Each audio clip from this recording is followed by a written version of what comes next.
Kala lal wahawad la Yahweh Semi Osai ba Semi Kwakudash. Double honors to the elders of GMS that ruled well, along with the apostles. Peace and salutations to the brothers on the four corners of the state, pushing this word in truth and in sincerity. I am Brother Manatizak here with another video, A few days ago I was going through the book of Obadiah and it come to my mind that I made a video, as the book of Obadiah as the as the main topic. So we'll go down into Obadiah a little bit today, this evening, Hope it be edifying. Obadiah 1:1. The vision of Obadiah, thus saith the Lord power concerning Edom. We have heard a rumor from the Most High, and an ambassador is sent among the heathen. Arise ye, and let us rise up against thee in battle. Behold, I have made thee small among the heathen, thou art greatly despised. Yeah? So basically what he's saying is that he has made us small among them. Go and get on Deuteronomy 7:7. It says, the Most High did not set his love upon you, nor choose you, because you were more in number than any people, for you were the fewest of all people. But because the Most High loved you, and because he would keep the oath which he had sworn unto your fathers, hath the Most High brought you out with a mighty hand, and redeemed you out of the house of bondmen, from the hand of Pharaoh, the king of Egypt. Yeah, it's because he loved us, he chose us, not because we was plentiful. Exodus 19 verse 5. It says, now therefore, if you will obey my voice indeed, and keep my covenant, then ye shall be a peculiar treasure unto me above all people, for all the earth is mine. Yeah? Because only with one people he make that covenant with, and that was us. So it's because I love he chose us, not because he was greater than any nation, or he made us greater than any nation at that point in time. I'm going to go on to the next precept here in Titus 2:14. It says, who gave himself for us, that he might redeem us from all iniquity, and purify unto himself a peculiar people, zealous of good works. Yeah, you understand? To purify we, the elect, and 1/3 unto himself. You understand? Purify Israel unto himself, to be a peculiar treasure. Let me go back in the Obadiah. Read verse 2. It says, behold, I have made thee small among the heathen, thou art greatly despised. The pride of thine heart hath deceived thee, thou that dwellest in the clefts of the rock, whose habitation is high, that saith in his heart, who shall bring me down to the ground? So we run with that there. Who shall bring him down to the ground? There is Isaiah 14 and 13.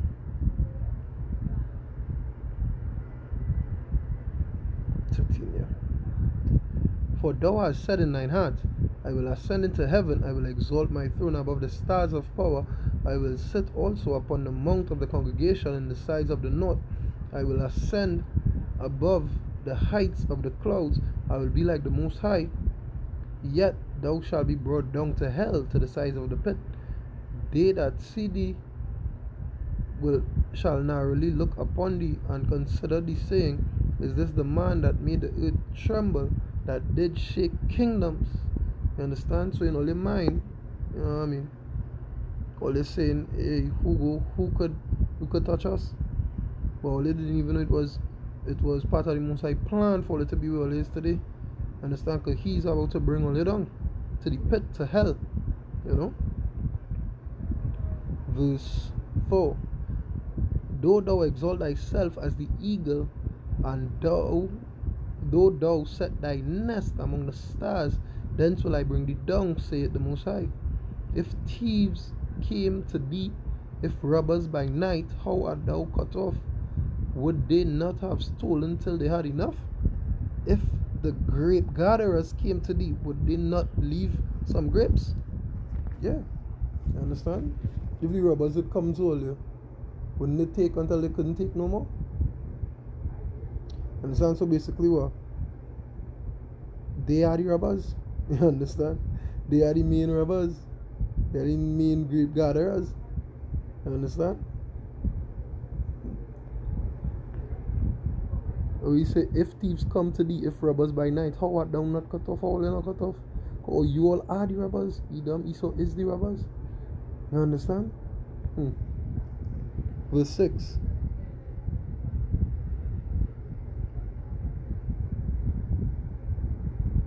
It say, how are the things of Esau searched out? How are his hidden things sought up? Yeah. How the hidden things are Edom sought up, eh? How? I will just give you a quick example here in Mark. The Mark 13 and 33. He say, take ye heed, watch and pray, for ye know not when the time is. Yeah. For we don't know when the time is. Understand? But what we could do is watch. Understand? Watch and observe the times. The things that are going on in the times right now.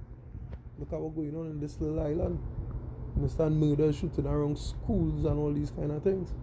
Understand? And every day go by is the worse it getting.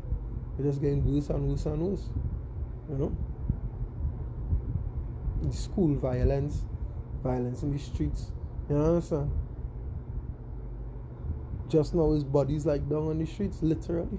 That wasn't physical. That wasn't. It was literal. It wasn't figurative. So okay, that's what I was trying to remember. They didn't say that figuratively. That was meant to be taken literally. You know.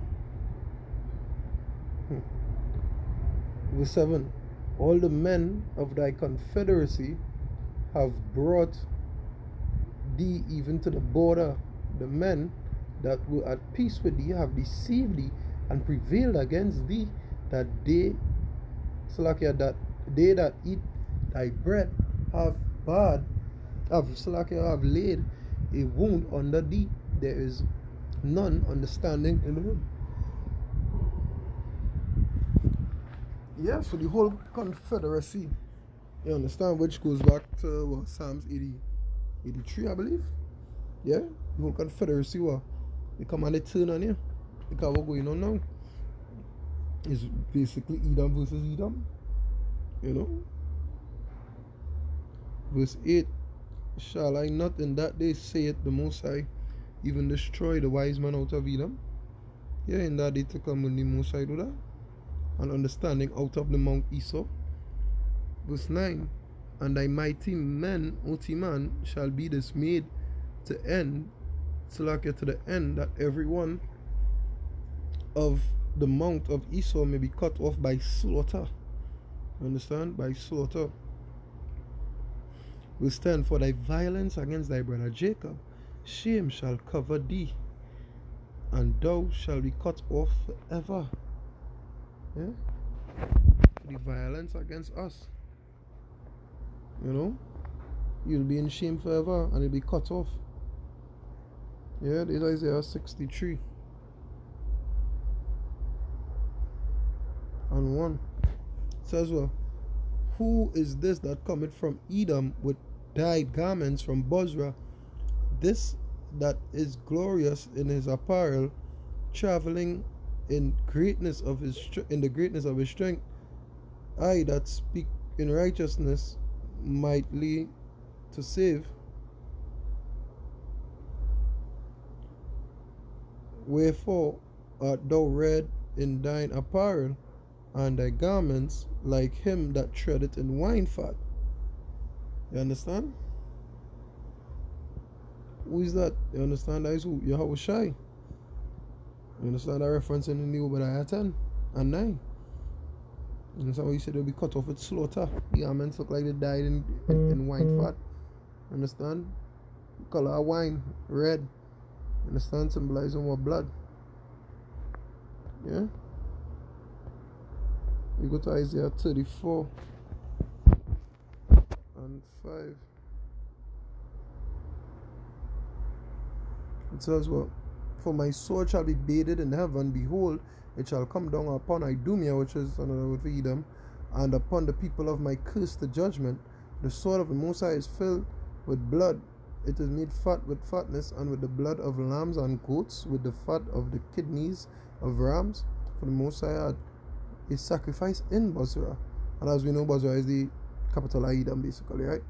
And a great slaughter in the land of Idumea. So yeah, the entire land, the capital and surrounding areas, the entire land. You understand, the Most High is going to destroy. Yeah.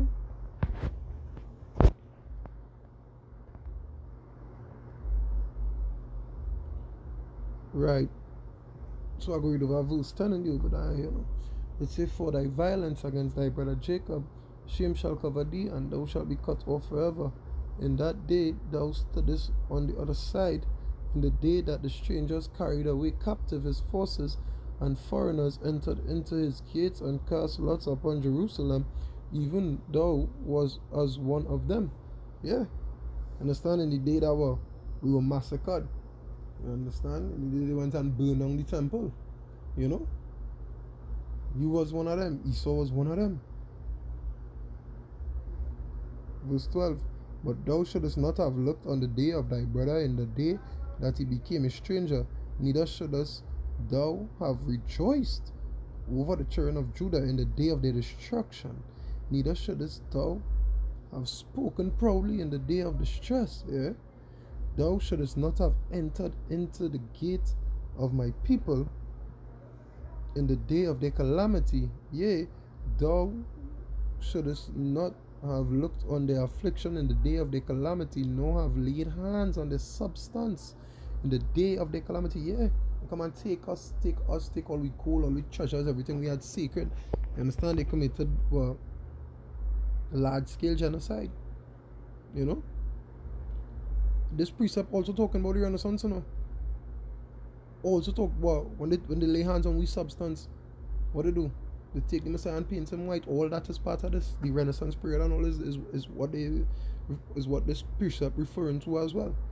Because they lay hands on we heritage.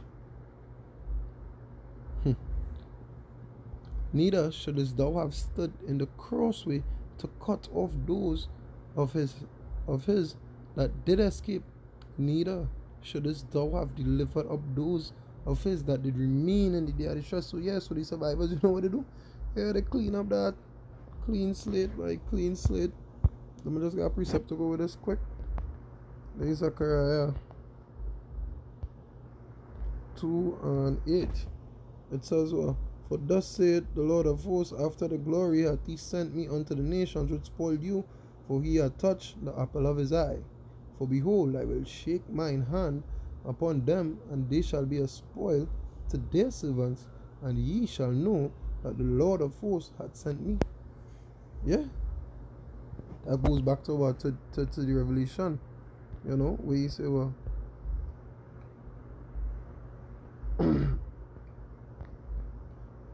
he that led into captivity will go into captivity, and he that killed by the sword must be killed by the sword.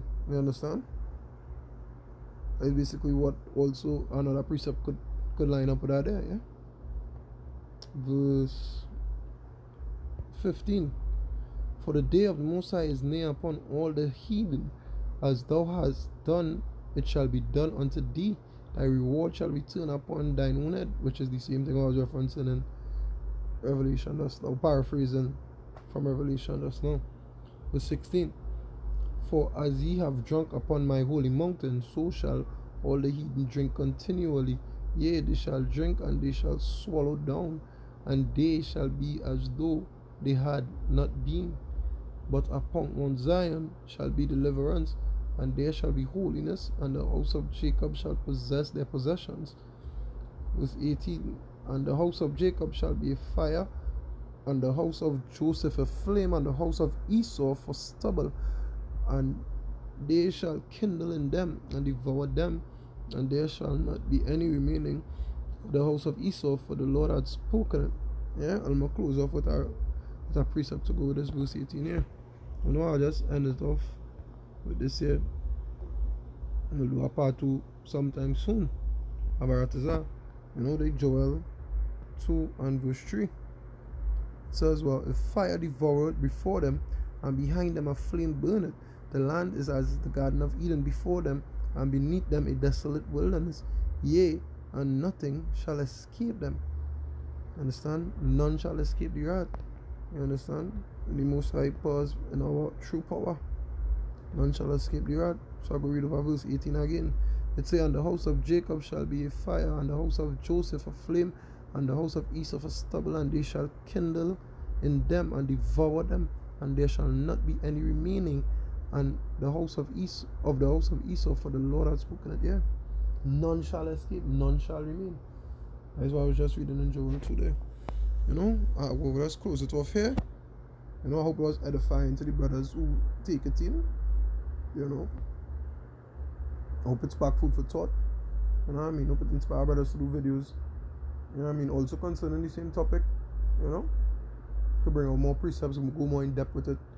If you feel to do so. But that was once again, double honors unto the apostles and elders at Gms.S.O.T.E. rule well, peace and salutations to the brothers on the four corners of this earth, pushing this word in truth and in sincerity. This is your brother Manatazak saying Shalom.